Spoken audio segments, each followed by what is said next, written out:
Ladies and gentlemen, welcome to episode 1 of the Crusade Through In You. This crusade will be led by none other than the mastermind, the general, the man with the plan, the Holy Roman Emperor himself, Charlemagne. This great leader that he is, Charlemagne throws himself into battle in the lead spot in front of his fellow crusaders to scout the opposing side. But seeing the mighty foe in front of him, Charlemagne retreats to the city, the fortress, the wall that will never fall, Constantinople, where he can command his crusaders in safety.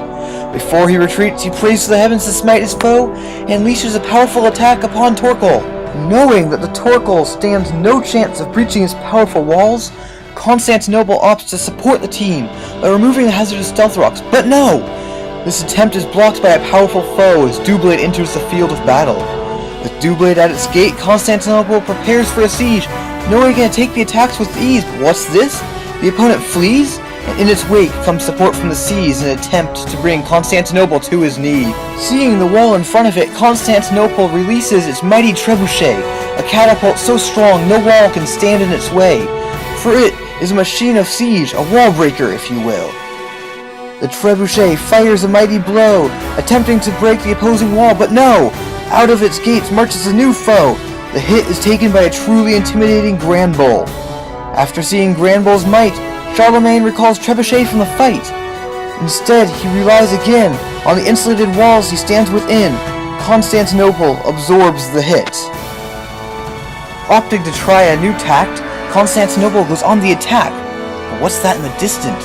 Sound the alarm, ring the bells! It's the King of the Sea, the Smasher of Shells!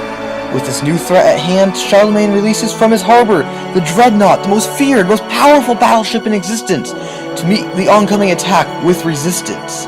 Now on the offensive, the Dreadnought repairs its cannons and lets fly from the sky a powerful thunderbolt. The incoming wall takes some damage, but is yet to fall. Still on the aggressive, the Dreadnought once more readies its cannons and prepares for war. As the chilling attack tears through the foe, the Dreadnought sounds the alarm of the first KO. The enemy has returned with revenge on his mind. This anger, however, has made him blind to the overwhelming wall that is Constantinople, and the Doublade's attack merely scratches the gate.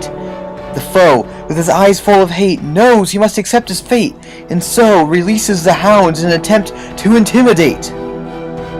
Constantinople, however, does not shudder and opts for a rapid spin to remove the clutter. Even the roughest attack cannot shake this wall, and Constantinople still stands tall. Now Constantinople sets up the stealth rock, as behind its wall Charlemagne does mock. Is that all you've got?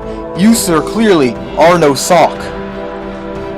Charlemagne draws his own sword, Joyeuse, in an attempt to block some of the abuse, but alas, Joyeuse falls victim to an electric discharge.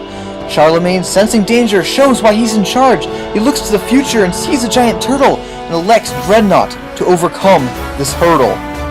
The Dreadnought fires his cannons and sinks his second foe, but ladies and gentlemen, sit back and enjoy the show, for the Dreadnought is not done. Oh no! What comes next but the King of the Sea? The Dreadnought fires his deadly cannon, and his death toll rises to 3. A dark wolf appears suddenly, and lets out a fearsome howl. Fortunately, his bark is worse than his bite, but try as he might, the Dreadnought cannot sink this target, but instead leaves it quite scarred. The Dreadnought then fires the mighty Ice Shard, and as his death toll surpasses 3, he shouts out loud, "Now I am the King of the Sea!"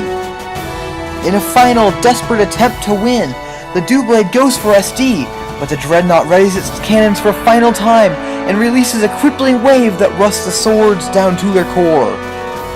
Once again, predicting the future, Charlemagne calls upon the final crusader, Blitzkrieg, the Lightning War. With strength infused from its toxic orb, Blitzkrieg unleashes an attack, and down goes the sword. Now Blitzkrieg is left wanting more, but Charlemagne fears he may fall, so sprints from the hall, shouting, "My friend, get back!" and pulls out his trusty sword. Even crippled as he is, Joyeuse blocks his foe's attack after attack, and strikes back with critical force to wound his foe. Again he parries his rival's attacks, knowing the enemies have ropes to their backs. As the lava burns down the final foe, the Crusaders emerge victorious 6-0.